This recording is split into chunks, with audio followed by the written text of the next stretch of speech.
തൃപ്രയാർ വരെ നമുക്കൊന്ന് പോകണം. അവിടെ കിഴക്കേ നട രാജവീഥി റോഡിൽ ആന ഇടഞ്ഞു. ലോറിയിൽ നിന്ന് ഇറക്കുന്നതിനിടെയാണ് ദേവി നന്ദൻ എന്ന ആന ഇടഞ്ഞത്. ആന വീടുകളുടെ ഗേറ്റുകൾ തകർത്തു.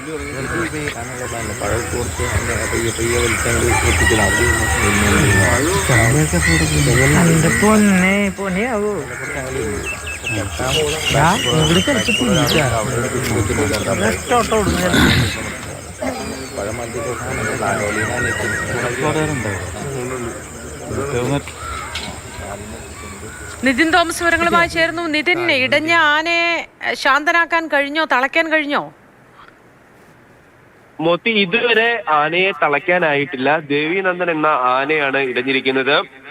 ഇന്ന് പുലർച്ചെ 5 മണിയോടെയായിരുന്നു തൃപ്രയാർ കിഴക്കേനട രാജവീഥി റോഡിൽ ആന ഇടഞ്ഞ സംഭവം ഉണ്ടായത്. 5 മണിക്ക് ഇടഞ്ഞ ആനയെ ഇതുവരെയും തളയ്ക്കാൻ സാധിച്ചിട്ടില്ല എന്നുള്ളതാണ് നമുക്കിപ്പോൾ നിലവിൽ അറിയാൻ സാധിക്കുന്നത്. ഈ തൃശ്ശൂർ ഇപ്പോൾ നിലവിൽ ചെറുപൂരങ്ങളും പൂയങ്ങളുടെയും കാലമാണ്. പലയിടത്തും ഇത്തരത്തിൽ ആനകളെ എത്തിക്കുന്നുണ്ട്. ലോറിയിലാണ് ആനകളെ എത്തിക്കാറുള്ളത്. അത്തരത്തിൽ ലോറിയിൽ എത്തിച്ച ആനയെ ഇറക്കുന്നതിനിടെയാണ് ആന ഇടയുന്ന ഒരു സാഹചര്യത്തിലേക്കുണ്ടായത്. നിലവിൽ ഇപ്പോൾ ഈ പല പ്രദേശത്തും നാശനഷ്ടം വിതച്ചതിന് ശേഷം വീടുകളുടെ ഗേറ്റുകൾ തകർത്തു. നിരവധി തെങ്ങുകൾ കുത്തിമറിച്ചിട്ടു. 10-15ഓളം തെങ്ങുകളാണ് കുത്തിമറിച്ചിട്ടത്.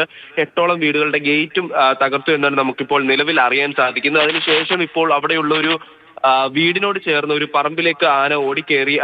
ആ പറമ്പിലാണ് ഇപ്പോൾ ആന നിലയുറപ്പിച്ചിരിക്കുന്നത്. ഇനി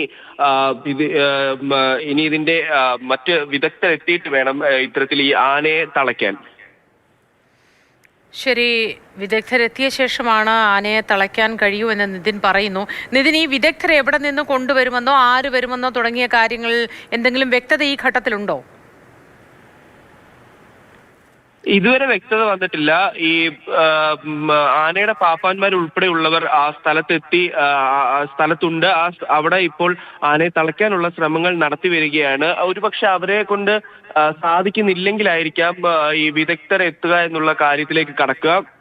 അപ്പോൾ നിലവിൽ അവരുടെ നേതൃത്വത്തിൽ ആനയെ തളയ്ക്കാനുള്ള ഒരു കാര്യങ്ങളാണ് ഇപ്പോൾ നിലവിൽ നടത്തിക്കൊണ്ടിരിക്കുന്നത്.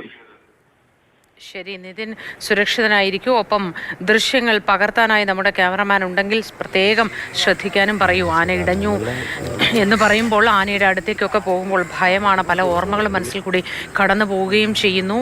ഭയം തോന്നുന്നത് കൊണ്ടാണ് എല്ലാവരും ഇടഞ്ഞ ആനയാണ്, അതിസാഹസികതയൊന്നും കാണിക്കരുത്, അതിനടുത്തേക്ക് പോകാം, ഏറ്റവും സാഹസികമായി ഫോണിൽ ദൃശ്യങ്ങൾ പകർത്താം എന്നൊന്നും ആരും കരുതരുത്. ഇടഞ്ഞ വന്യമൃഗത്തോട് അടുക്കരുത് എന്ന ബോധ്യം ഉണ്ടാവണം. നിതിൻ തോമസാണ് വിശദാംശങ്ങൾ പങ്കുവച്ചത്.